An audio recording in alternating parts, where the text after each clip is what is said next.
मधून तपोवन वृक्षतोडी प्रकरणी आंदोलकांशी चर्चा होणार आहे। महापालिका प्रशासनाचे अधिकारी संवाद साधतील। उद्याच्या चर्चेनंतर आंदोलनाची पुढील दिशा ठरणार आहे।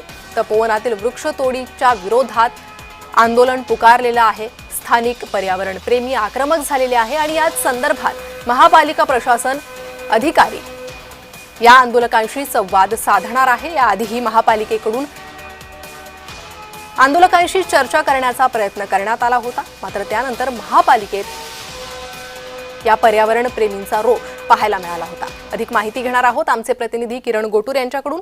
किरण, काय अधिक माहिती येते? आंदोलक आणि मनपाची ही चर्चा, यावेळी तरी ही चर्चा व्यवस्थित होईल का आणि त्यातून काही मार्ग निघेल का?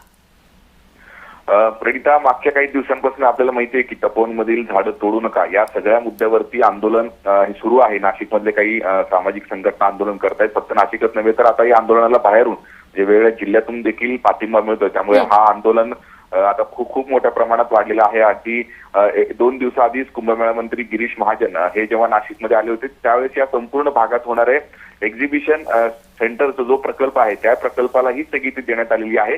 आता इथले आम्ही झाडं तोडणार नाही, फक्त जे साधुग्रामसाठी जे टेंट असेल किंवा अन्य व्यवस्था इथे करण्यात येणार आहेत त्यासाठी काही मोजके झाडं तोडावे लागतील, त्याही संदर्भात आम्ही निर्णय हे आता घेणार नाही अशा पद्धतीचं वक्तव्य केलेलं होतं। आणि प्रामुख्याने जो एक्झिबिशन सेंटरला विरोध होत होता त्या संपूर्ण प्रकल्पाला स्थगिती देण्यात आलेली आहे। आता या सगळ्या घडामोडीनंतर या आंदोलकांशी महापालिका प्रशासनाचे अधिकारी आता चर्चा करणार आहेत।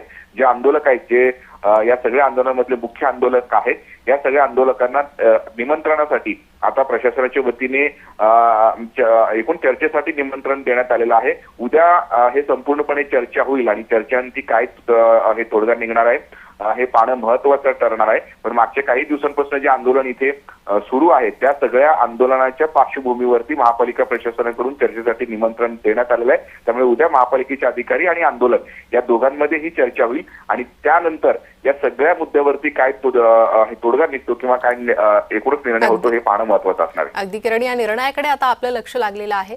धन्यवाद तुम्ही दिलेल्या सविस्तर माहितीसाठी।